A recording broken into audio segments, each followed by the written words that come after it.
பொதுவாகவே கும்ப ராசிக்கு சற்று சுமாரான பலனைத்தான் இருக்கும். எதிர்பார்த்த காரியங்கள் இன்றைக்கி நடக்க வேண்டியது நாளை கழிச்சு நடக்கும். படிப்பு நிலைய மாணவர்களுக்கு பாதிக்கிற மாதிரி இருக்காது. விவசாயிகளுக்கும் நல்ல மகசூல் கிடைக்கக்கூடிய வாய்ப்பு உண்டாகும்.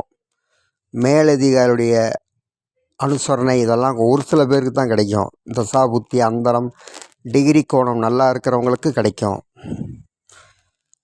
மற்றவங்களுக்கு கிடைக்குமா கிடைக்காதா அப்படின்னா கிடைக்கும், தாமதமாகும்.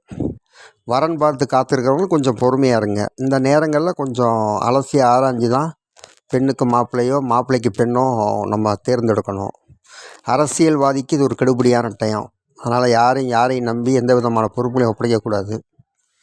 இங்கிட்டு உள்ளதை அங்கிட்டு உள்ளதை கேட்டுட்டு உண்மையாக நிலவரமே சொல்லக்கூடாது. ஏன்னா நம்ம பேசுகிறது கொஞ்சம் வாக்குவாதங்களாக முடிஞ்சிடும். அதுக்கடுத்து அலுவலகத்தில் பணிபுரிபவர்கள், அதுவும் முக்கியமாக அந்த ஃபினான்ஸ் டிபார்ட்மெண்ட்டில் இருக்கிறவங்க ரொம்ப ஜாக்கிரதையாக டீல் பண்ணுங்கள். மறதி இல்லை பொருள் களவு போகுதல் இல்லை அப்படின்னா ஏதாவது வண்டியெல்லாம் வெளியே நிப்பாட்டும் போது கரெக்டாக நிப்பாட்டி சைட் லாக்கெலாம் போட்டிருக்கோமான்னு பாருங்கள். ஏன்னா வண்டி மிஸ் ஆக கூட வாய்ப்பு இருக்குது. அதுக்கடுத்த மாதிரி பார்க்கும் பொழுது கூட்டாக தொழில் புரிவோர்கள் ரொம்ப கவனமாக இருக்கணும், ஜாக்கிரதையாக இருக்கணும். அதை விட ரொம்ப விட்டு கொடுத்து போகணும். விட்டு கொடுக்காமல் போனோம் அப்படின்னா உங்களுக்கு தான் மைனஸாக முடியும். அதனால் கட்டாயம் விட்டு கொடுத்து போகக்கூடிய சூழ்நிலைகளை உண்டு செஞ்சுக்கங்க. இந்த நேரத்தில் விட்டுக்கிட்டு கொடுக்கலன்னா அது ரொம்ப மனஸ்தாபத்தில் முடிஞ்சிடும். புதுசாக தொழில் ஆரம்பிக்கணும்னு முயற்சி எடுக்கிறவங்க சற்று பொறுமையாக இருங்க. அகலக்கால் வச்சிடாதீங்க. அகலக்கால் வச்சோம் அப்படின்னா அது எடுக்க முடியாது, ரொம்ப கஷ்டமாயிடும். அதனால் அவங்களும் ரொம்ப ஜாக்கிரதையாக டீல் பண்ணணும். அதுக்கடுத்த மாதிரி இந்த ஆனி மாதத்தில் கும்பராசி நேயர்கள் ஒரு சிலருக்கு ப்ரொமோஷன் கிடைக்க வாய்ப்பு இருக்குது. ஒரு சிலருக்கு, அதாவது 100ல் 2 பேர்த்துக்கு சொல்லலாம். அதுலேயும் அவங்களுக்கு ஜாதகத்தில் திசா புத்தி அந்தரம் டிகிரி கோண பார்வை நல்லா இருந்தால் மட்டும்தான் அதுவும் நடக்கும்.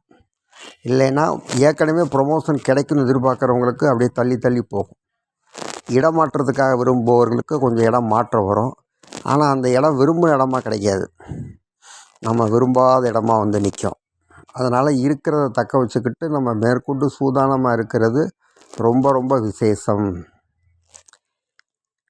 வண்டி வாகனம் இதெல்லாம் புதுப்பிச்சுக்கொள்வது நல்லது தான். அதே மாதிரி வண்டி வாகனங்களில் போகும்போது ரொம்ப ஜாக்கிரதையாகவும் எச்சரிக்கையாகவும் போகணும். யாருக்கும் ஜாமீன் கையெழுத்து அஷூரன்ஸ் கொடுத்துடாதீங்க. ஏன்னா அது கொடுக்குறதே ஒரு சிலருக்கு அது விரயமாகவும் விவகாரமாகவும் முடியும்.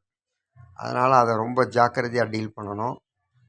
அதுக்கடுத்து கும்பராசி நேயர்கள் இன்னொரு முக்கியமான விஷயம் என்ன அப்படின்னா, நண்பர்கள், வெளிவட்டார பழக்கம், அலுவலக பழக்கம், உறவினர்கள், இந்த பழக்கங்களில் இப்போதைக்கு எந்த விதமான வாக்குறுதியோ அல்லது எந்த விதமான அஷூரன்ஸோ கொடுத்துடாதீங்க. ஏன்னா நண்பர்கள் உறவினர் நல்லவங்க தான். நம்ம நேரத்துக்கு அவங்களால கட்ட முடியாமோ இல்லை அவங்க ஒரு சில பிரச்சனைகளை சந்திக்கிற மாதிரி சூழ்நிலைகள் உண்டாகும். அதனால் இந்த ஆனி மாத கிரகங்களை பொறுத்தவரையில் கும்பராசி நேயர்கள் மிகவும் நிதானமாகவும் பொறுமையுடன் நடந்து கொள்ள வேண்டும். நன்றி, வணக்கம்.